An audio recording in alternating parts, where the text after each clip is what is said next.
Our nuclear capability underpins both our national security when it comes to our nuclear deterrent and nuclear submarines, but also our energy security and the importance of nuclear power for the future. That's why today we're making a transformational investment in our nuclear capability to safeguard the country's future, making sure, together with industry, that we create thousands more apprenticeships, graduate schemes, PhDs, building our nuclear skills base, but also investing in Barrow, which has been the home of our nuclear submarine manufacturing. The first one was made here, and it's important that Barrow remains a fantastic place for people to live, work and raise a family, because that will help keep our country safe in the long term. So an important day to safeguard both our future energy security and our national security. OK, and how important is that nuclear deterrent, specifically with regard to the threat from Russia?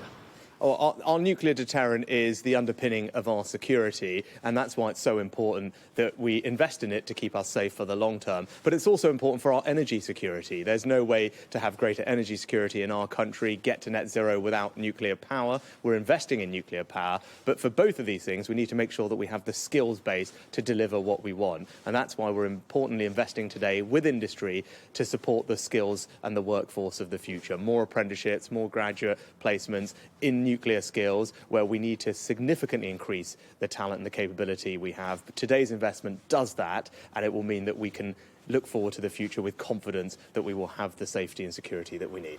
OK, and on the theme of security, was David Cameron wrong when he was Prime Minister to pursue this policy of close relations with China?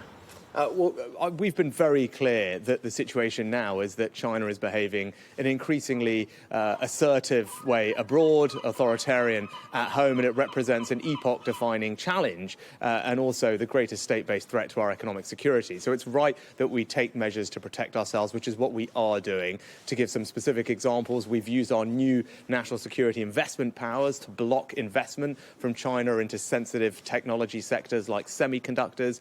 Our National Security Act and others means that we can take any other steps that we need to. We've removed Huawei, for example, from our telecoms network, and we will always do what is required to keep our country safe.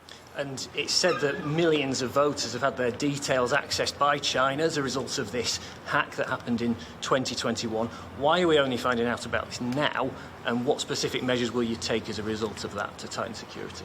Well, the Deputy Prime Minister will be making a statement later on in Parliament. It wouldn't be right for me to preempt that. But what I can say is, as I've just said, China represents an economic threat to our security and an epoch-defining challenge, which is why we have invested significantly in capabilities, tools and powers that we need to keep this country safe. When it comes to cyber, we have the National Cyber Security Centre, which is world-leading. And indeed, when I'm out and about across the world, other leaders want to learn and talk to us because they believe that our capabilities in this country are very strong. Do you need formal measures against China, though? As I said, the Deputy Prime Minister will be making a statement later on in Parliament. Our foreign policy strategy, which was published last year, sets out the range of tools, powers and capabilities that we have to keep this country safe from anyone who would do us harm. Today's announcement is another example of that, making sure that we invest in our future energy security and national security by strengthening our nuclear skills force, because that is an important part of how we keep this country safe.